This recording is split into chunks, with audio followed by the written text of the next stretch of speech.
Obama says the Bible supports his recent sweeping directive ordering public schools to let transgender students use the bathroom of their choice.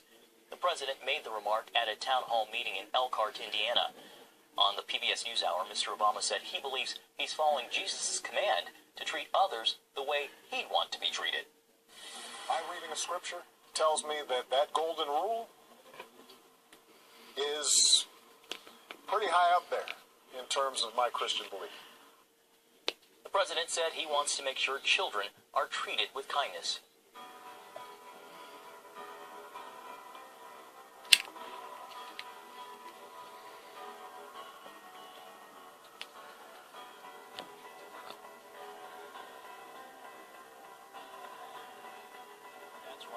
The head of the Georgia chapter of the ACLU has resigned, and it's all because her young daughters say they were frightened after seeing a group of transgendered men in a public ladies' bathroom. Maya Dillard Smith recalled the incident, saying, "My children were visibly frightened, concerned about their safety, and left asking lots of questions." She says the incident highlighted the ACLU's unequal treatment of people's rights, and she argues the ACLU fights for the rights of transgender persons to use the bathroom of their choice, but has nothing to say about her own daughter's safety. Smith says her views are no longer aligned with the ACLU and wants protection for women in public restrooms.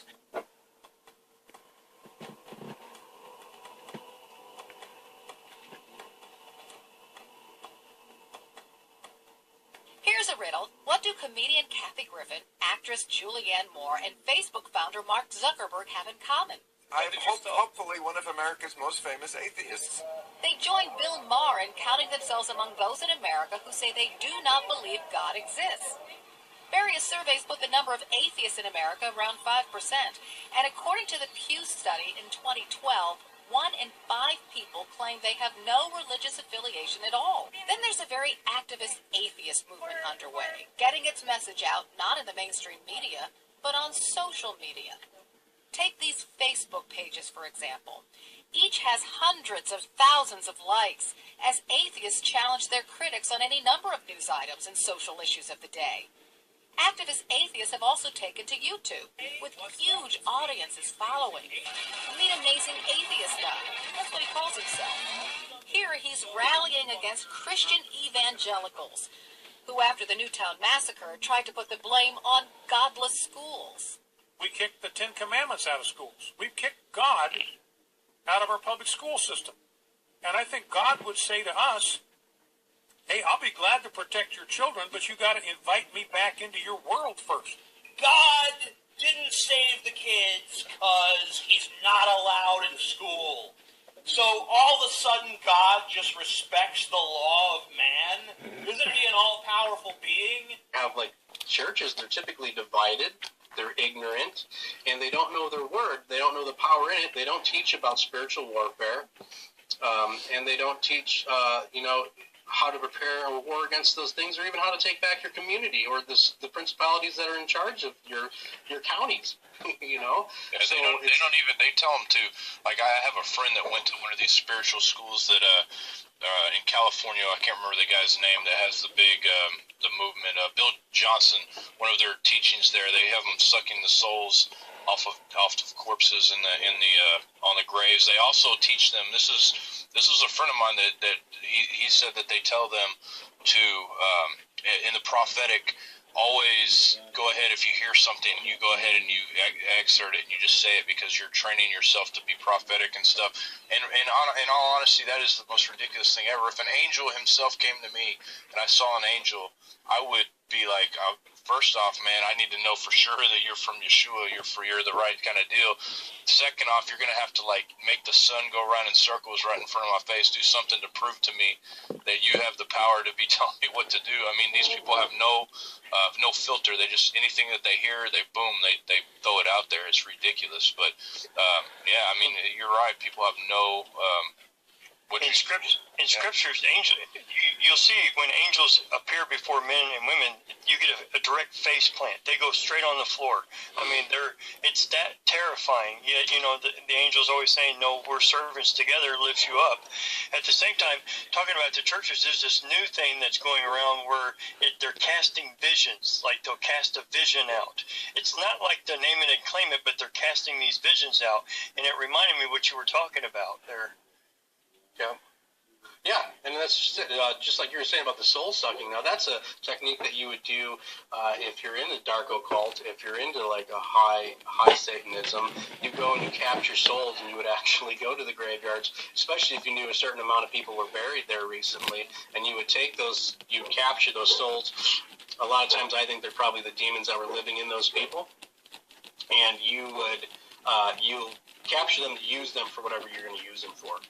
And I stumbled across that once with a friend who we rode up to. They was like doing a black mass at this church, and we kind of just rode up because she was into one of the guys that were there. So we kind of followed this gothy looking kid, and he was basically like, "Hey man, you need to get out of here. We're doing some soul catching tonight." And so that's kind of interesting that now this, what you just said, some goofball out there saying to do that stuff. Like these are all magical workings of like Babylon. They go way back.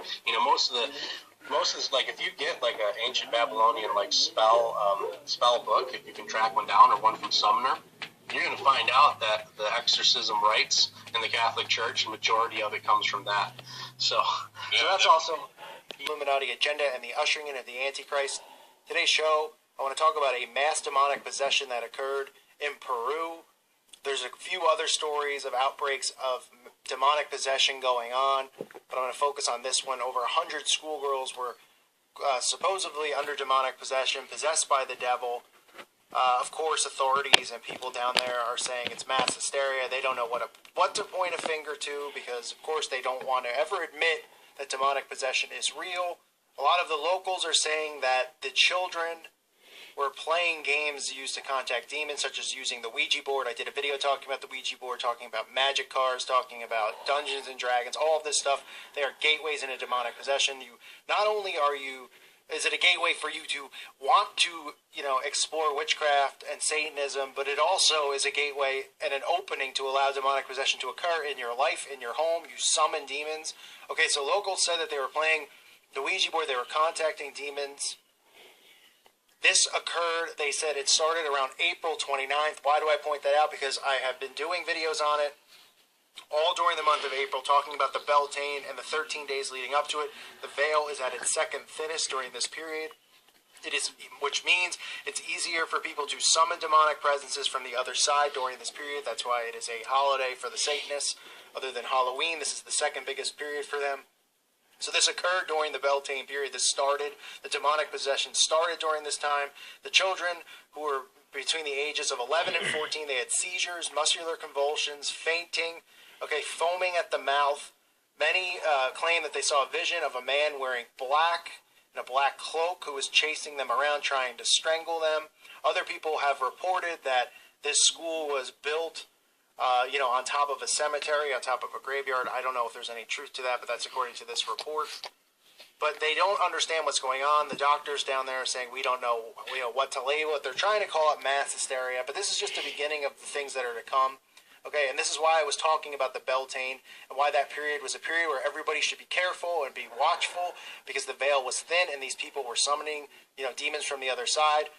And then you have these children who were playing, messing around with summoning demons, messing around with the Ouija board, taking it lightly, not understanding the severity of it because parents enabled them and allowed them to play these games. Thus, you have close to 100 children who go under demonic possession. Parents ran to the school, they picked up their kids. Okay, they took them to the hospital. Children are fainting, nauseous, vomiting. Just absolutely, it's frightening. It really is. It's just frightening. But, they're calling it mass hysteria. They're trying to push it off as mass hysteria. They're saying that, In October 1965, an epidemic of dizziness and fainting swept through a school in England, affecting 85 girls. Initial fears were caused by contamination of food, water, and air pollution, because that's what they'll constantly do. They will take attention away from these events, and when somebody is saying, wow, this looks like a scene from The Exorcist, or this looks like a scene, so you would know a demonic possession. You'd see the person, speaking in tongues, fainting, foaming at the mouth, having seizure-like episodes that can't be identified. And then they'll come out and they'll say stuff like, oh, it must be something in the Word, because they don't want you to believe that demonic possession is real. They don't want you to believe that the Bible is real. They don't want you to believe that any of this is truth. And then lukewarm Christians, of course, won't take it as truth either, because they don't actually read the Bible, and they don't see that Jesus was giving exorcisms, that people were demonically possessed, and he was he was getting the demons out of them.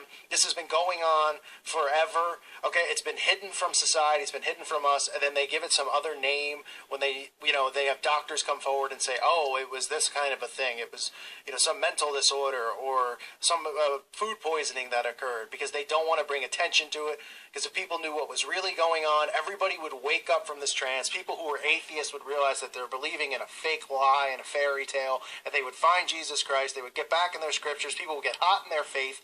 That's what events like this can cause. If people actually look for it, hear it, if it makes them, it doesn't make CNN, it doesn't make NBC News, nightly news, stuff like this.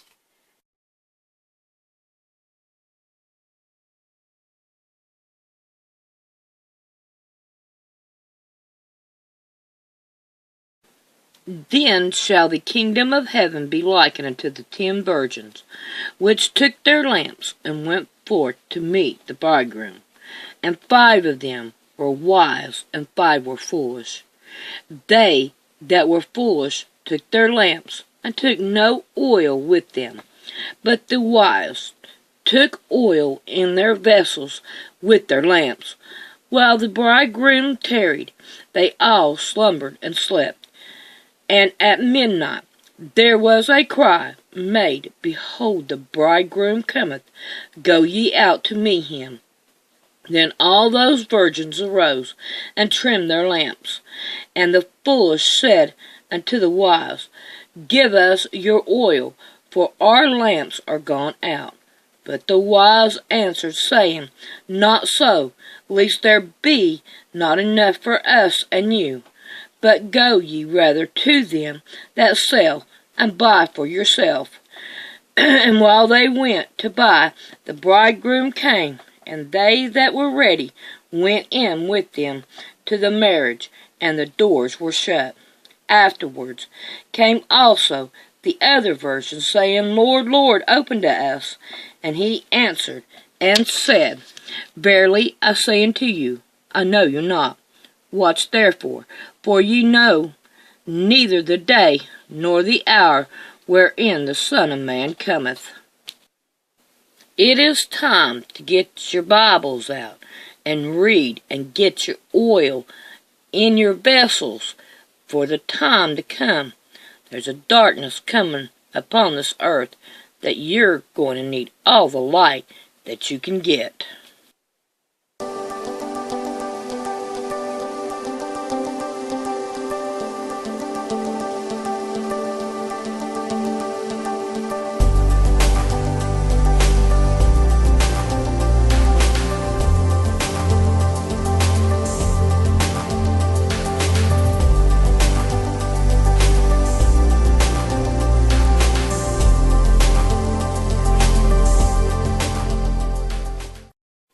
You're about to see, a girl is given a pretty big doll as a gift, a doll in which many wouldn't like to have at home. The girl talks in Spanish, presenting her newest toy. She also says that the doll is kinda ugly looking, and right when she says that, the doll moves its head and looks at her like, what you say, bitch? No, but seriously, it's pretty damn disturbing. Anyways, here is the video. Bueno, aquí les presentamos a la muñeca de Betty que se la regalaron sus 15 años. No manches, mira.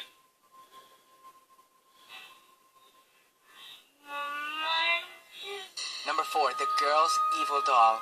What you're about to see is a mom filming her daughter playing with her new toy that she wanted. The girl seems really happy, and so does the mother seeing her daughter's positive reaction. But what they don't seem to see is the evil-looking doll in the background moving her arm gently towards the object in front of it.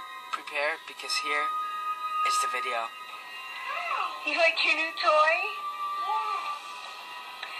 What's his name? Lovable. Sure his name isn't like Fred or Henry?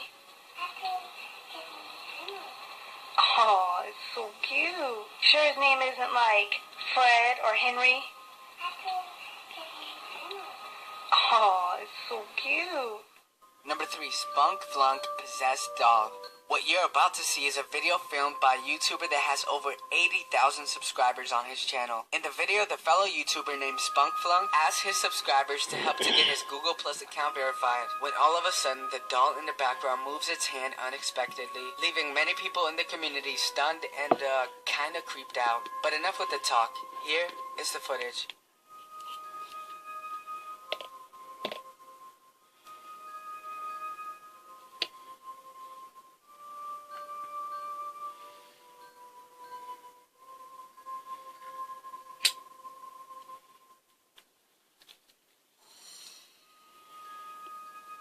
Number 2, the Nutcracker Doll. This next video shows a haunted Nutcracker doll that a family has had for over 400 years from Germany. One of the family members decided to put a camera in front of the Nutcracker to see if the doll was actually haunted. It was all mostly for laughs and giggles, but look at what little they had to laugh about after recording this footage.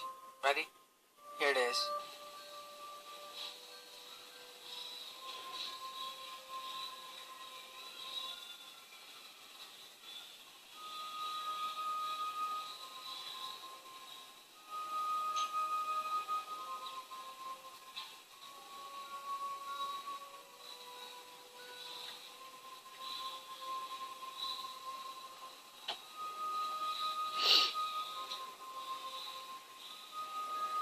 Number 1, the Blonde Doll. What you're about to see is a woman recording a YouTube video talking about her haunted dolls collection. Yeah, something we usually don't tend to hear. Anyways, at various points in the video, a blonde-headed doll behind her moves completely on its own. There will also be another clip shown from one of her other YouTube videos, where one of the dolls is seen moving again. Yeah, pretty unexplainable, but here it is.